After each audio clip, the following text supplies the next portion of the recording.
The Teen Titans in DC Dark Legion are heavily crit damage focused. In celebration of the Teen Titans dice game event that's available in the game right now, I thought I would spend a few minutes talking through the Teen Titans tag synergy and just, talking about some of the champions and what you're able to put together as far as teams with those champions.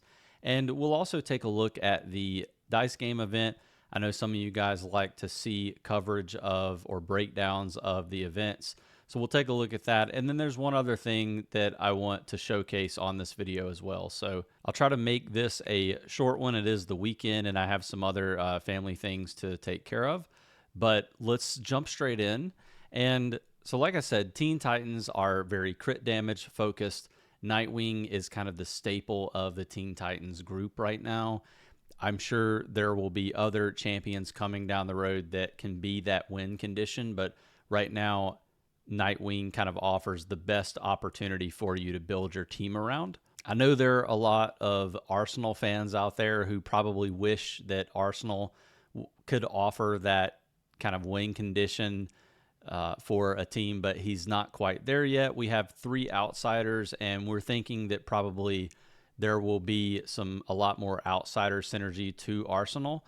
But we did get Starfire in the game fairly recently within the last couple of months. I know a lot of the global launch servers and some of the newer servers have been asking about Starfire.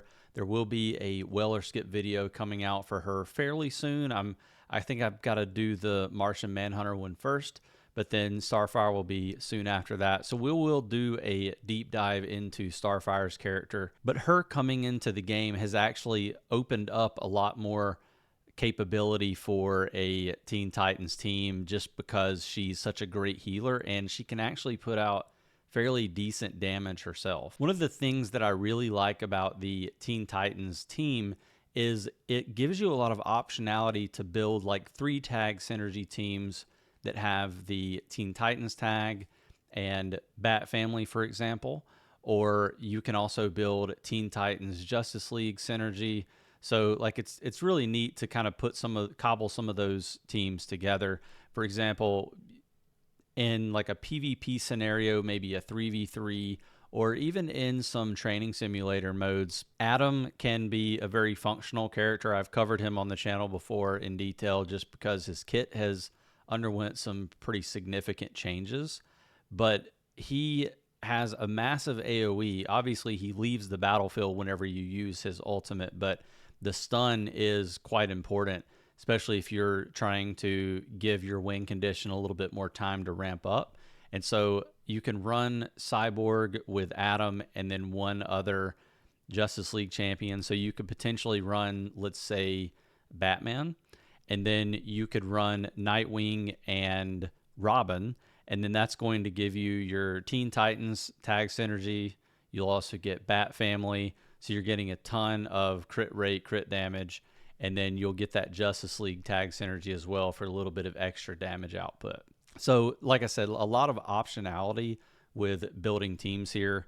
Now, a lot of people will also use Batgirl with their Teen Titans roster, with their Nightwing roster, because she's going to provide a massive amount of crit for your Nightwing. So, definitely you can throw Batgirl into a lineup. You can also use your Red Robin as well if you feel like you need a little bit of additional tankiness for your team and Batman's not doing it for you, or if you don't have Batman invested. So just like I said, really nice to have a lot of that additional optionality to build your team around. Now, Teen Titans tagged teams are probably going to function really well in PvP, and they're also going to do really well in combat cycle, and that's all thanks to Nightwing. Unfortunately, trying to build teams around Teen Titans without Nightwing is probably going to yield poor results. Now, one thing I will mention is, I know we have a couple of people on server 204 who, in particular Chloe, if you're familiar with her, who was building Bat Family well before Nightwing came out, and she was able to do quite significant damage using Robin on his own. He does have a really nice AoE kit, And so he's able to do a decent amount of work in combat cycle depending on which mode you're in or which boss you're fighting against. Now, PvP Teen Titans without Nightwing is probably going to yield really bad results at the highest level, so Grandmaster, Master. But for the PvE side of the game, so for your combat cycle, training simulator, ACN, you can see some decent results building this team before you get to Nightwing. But again, Nightwing, Starfire, those are going to be some of the staples for these teams. You do have Raven there, but a lot of people later game are probably going to have Justice League Dark built up. So that kind of pulls her away from this team. Now, that's not to say that you can't build around it. And Raven can provide a lot of utility in a PvP scenario in Meta Brawl. But I have seen her falling out of favor because Starfire's kit is so impactful, especially if you have the resources or the magic eyes to buy the Star Bolts. That's going to be an incredibly useful, unique legacy piece, in particular if Teen Titans and Bat Fam are what you're going after. Of course, I recently released my latest Tag Synergy team guide video.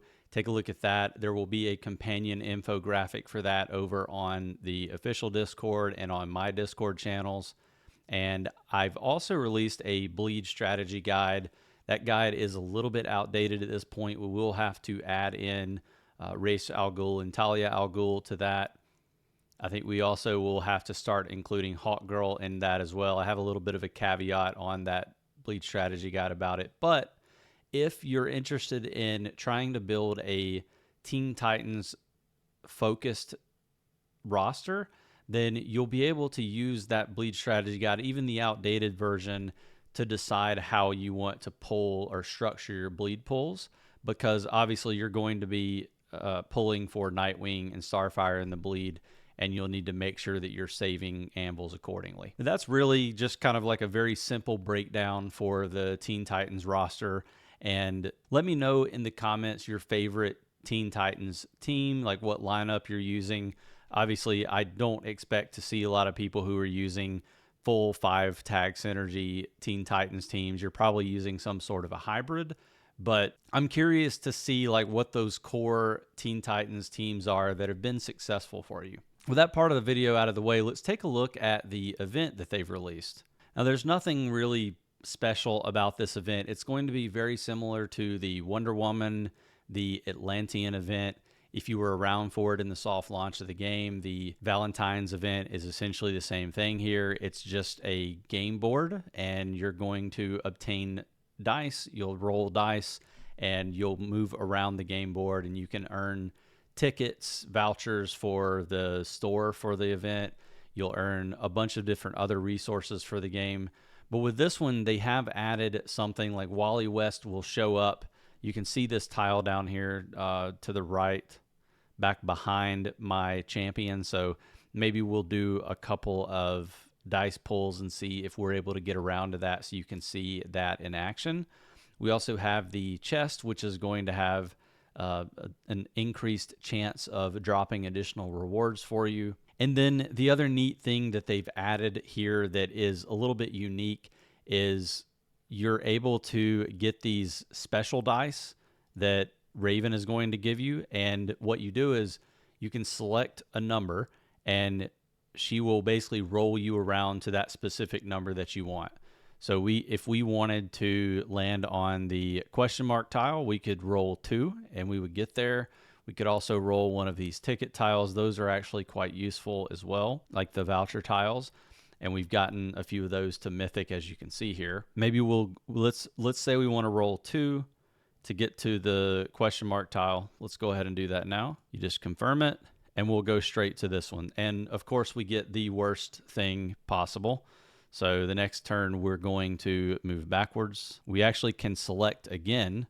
And this one is fairly, actually, let's go ahead and do the Wally West event. So we'll go back 3, and that's going to take us directly to the time travel event. We'll confirm that.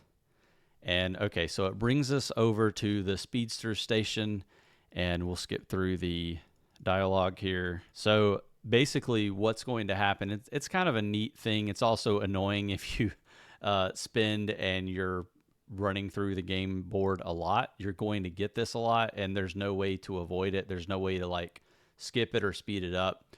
They're going to give you 3 double rolls and then unlimited free single rolls, but every time you land on a tile, it turns it into a vortex. And when you land on that vortex, it's game over. So whatever's in your backpack, you get to keep, and the other items you just aren't able to access. You'll notice that there is a random mythic shard option on here. There's also an anvil, a quantum component, and some ACDC shards. There's also some gems down here. This is a single item that you're going to get of any of these 3. It does seem like you're getting more, like it'll throw like, 5 or 6 of them down into your backpack. Maybe we'll see that happen here. Go ahead and start clicking, and it makes you feel like you're getting more, but you're definitely not. I don't really have much of a strategy here. I'm sure there's like a proper way to play this, but I usually just go ahead and run out of the 3 free double rolls and then go from there. So hopefully that will get us back around away from the vortex. And then basically you just have to hit the free over and over again until you land on one. So we just landed on it. We did end up getting 80 of the vouchers here, so not a complete waste of time. And then you just claim an exit, and then you're back to the regular game board. So pretty cool little like extra, I don't say Easter egg, but like thing that they've added to the event. We've got the daily tasks that we can complete here. Definitely need to do a few of those so that we can get some additional dice here. We have the Ravens Tactical Echoes. So if you played the Superman family event, you'll notice that this is a little bit similar.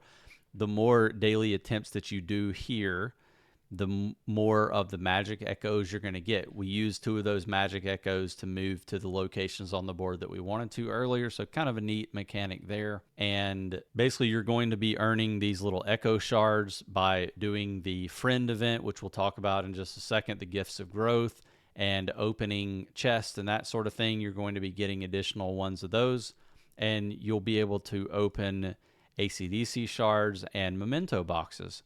So it does feel a little bit pay to win. Obviously, you can go all the way up to 4,000, and you're going to start getting the mythic memento boxes at level 3,000 here. I've made it to 500. I've purchased up to, I think, the $20 pack each day of the event so far. There's been a couple of days. We've got 4 days left.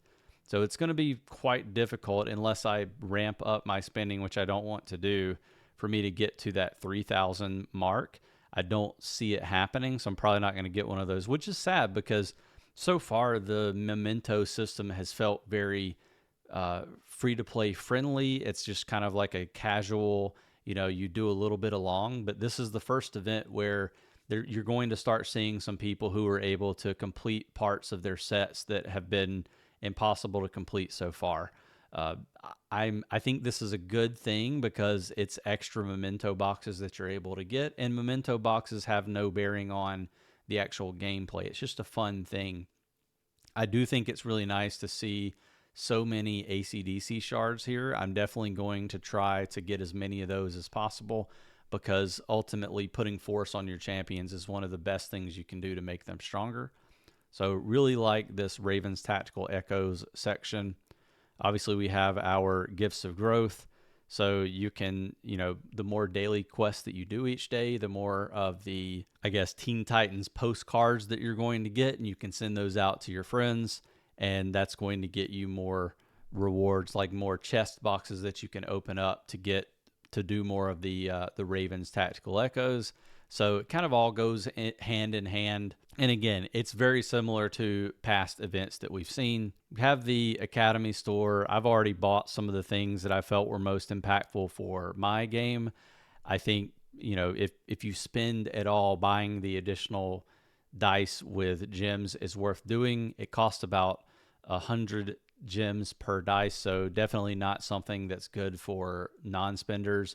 You don't want to waste your gems on that. Maybe you buy 1 or 2 of those, but obviously the 5 anvil pack and the 10 anvil pack I felt were worth getting. Both of the mythic champion selector shard packs. I like to have a few of those stocked up, so I always buy those in the event. I think they're worth purchasing. I did go ahead and get the AC/DC shards, like the cheapest ones, and then the cheapest quantum components. And I just grinded out the resources needed to get the super value, the 30 anvils that you can purchase here. The only other thing that I plan on spending on for the remainder of the event in terms of the vouchers is probably going to be the super value magic eye pack, and potentially some of the the fire pit afterburners. I do like buying them from these events because it's one of the better ways to obtain them, not necessarily free to play, but without having to buy those ridiculously expensive, overpriced packs in the store. So that's probably the only other thing that I might buy here. I don't really care for the back to school aesthetic, so I will not be purchasing the lounge room that you can get. You can see that you can get spiritual defense, physical defense, attack, and HP by getting this room style. I don't think that these bonuses are impactful at all, so I don't feel bad, not purchasing the cosmetic room style here, but definitely there if that's something that's important to you. It's just, to me, those 3,000 vouchers could be spent on something that's much more impactful to your account if you're a min-maxer. So keep that in mind. So we got some dice. We'll show you a little bit about how this works. I mean, for most of you guys who've been following the channel, you know what how this is going to play out, but you always want to pop your 2x on so that you're not having to sit here and wait forever, watch them run around. I like to, if you have the gems, if you're a spender, it's definitely worth throwing it on auto down here and using the double roll. It does cost a decent amount of gems, 25 gems per roll, so you want to keep that in mind. But I think anything that you're able to do as a light spender to kind of like extend the amount of participation you can do here, like the more times you go around the game board, the better it's going to be for you in the long run. You're going to start getting way more rewards over time, and towards the end of the event, if you continue to spend like a little bit of like ambient money on buying dice, then you should be able to get a decent amount of rewards for your account. So like these events do feel, they're very spend heavy. You're not going to get a lot out of it if you are a light spender, but if you are willing to put just a little bit into the game, putting it into these events actually ends up giving you a lot of stuff for your account in the long run. So I'm going to throw this on auto, and we'll do a few of these. You can watch them go around the game board, but I'm not going to spend a lot of time here. We've already kind of talked through. You saw, just got some vouchers in some of those chests. I'll open some of those chests up so you can see exactly how much you can get from those at the end of the video. It's really fun to get those because I end up getting a massive amount of resources, especially for that Raven portion of the game, or of the game board. You're going to get a lot more of the resources over there whenever you get those chests and open them up. So hopefully we'll hit a few more of those before we run out of dice here. We do have a few additional dice. I'll do those off screen, but the last thing that I'll point out is every now and then you will get a free double roll. We got that event, like question mark event, that made me go backwards. You also get one where you get to do a free double roll. That's really nice for free-to-play players. If you get that one, it's kind of like hitting the lottery because, having 2 dice instead of 1 when you typically only get like maybe a handful of dice per day is really good. So we'll do that double roll, and that'll be the last one that we do for this piece of it. I did already purchase the pack that allows you to get these. I purchased both the epic and legendary pack, so I am getting some additional dice and gems each time that I complete one of the tier rewards for the daily tasks. And I think, again, that's another place where if you're a light spender, it makes a lot of sense to buy those packs. I think it's $14.99 USD to get everything unlocked here. and it's just a massive amount of additional dice that you're going to get by the end of the event. So we're in our inventory. We're going to select this chest here, and we'll go ahead and open all of the legacy gifts. So you can see that you're going to get like a few anvil fragments here and there. You'll get vouchers, but you're going to get a ton of these echo shards. We got 50 with this roll. I think I opened 240 earlier today and got much more than that. Like, so it's kind of random how many you're going to get, but very nice to get those and be able to go back over into the event and get a little bit further. We've got 114. We'll go ahead and upgrade those, and we end up getting some AC/DC shards and a yellow memento box, and we'll open that on screen really quickly here. Okay, so we got 4 new items. That's really nice, especially the Ankh amulet. Really cool to see that you're able to get some of these items that are kind of difficult to pull otherwise. You know, a lot of those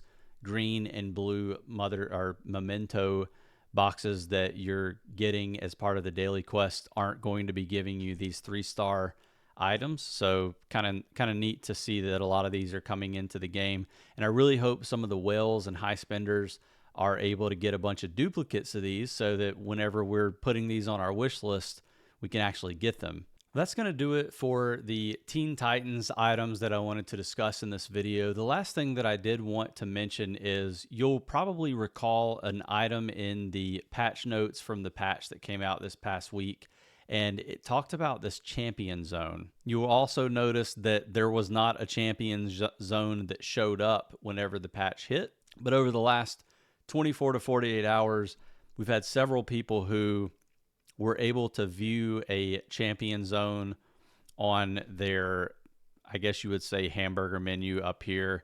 It basically will show up down at the bottom below preset squads, and it's like it says champion zone. You can click on that, and it takes you out of the game into a web portal, which essentially takes you into the web store for Fun Plus.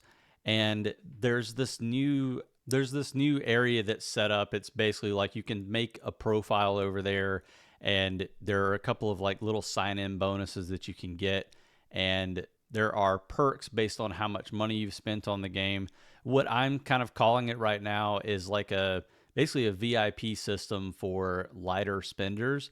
Obviously right now there is a VIP system for people who spend hundreds to thousands of dollars on the game, but there is now kind of a pseudo VIP system for people who spend any level. So it goes from like R1 to R7 or something like that, based on how much money you spend. And the higher levels have access to some little like packs that they can buy. So as you buy money, or as you top up on the web store, you're going to get these points that are going to go into your account over there, and you'll be able to buy, mother box cubes and other items that you can actually use in the game. It's a little bit steep, like you're not really getting a lot for the points you spend, but it is neat that they're adding some additional ways to earn items. There is a free-to-play element to this, which is there is like a daily sign-in reward that you can get. So it's actually very advantageous to you if you have access to it, which you can see I don't have access to it here on PC, but I did have access to it earlier on mobile on my iPhone, and I think people have seen access to it on Android devices as well. So definitely double check on mobile if you typically play on PC, just to be sure. But you should have access to it where you can set up a profile and you can make sure that you're getting those daily sign-in rewards, because I noticed that there were some days where you could actually get up to like 3 anvils for signing in over on the champion zone. So, again, it's kind of a landing page for people who spend, but free-to-play players will be able to get access to free rewards over there. Just wanted to point that out to you. Now, even if you don't have this here, I know if you go over into the event section, there's this exclusive bonus tab.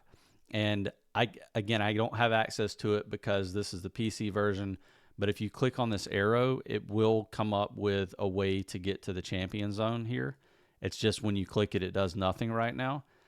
My suspicion is that they are slow rolling this out to a very limited number of people, and then over time, they will get it out to everyone. So if you don't have it yet, be patient.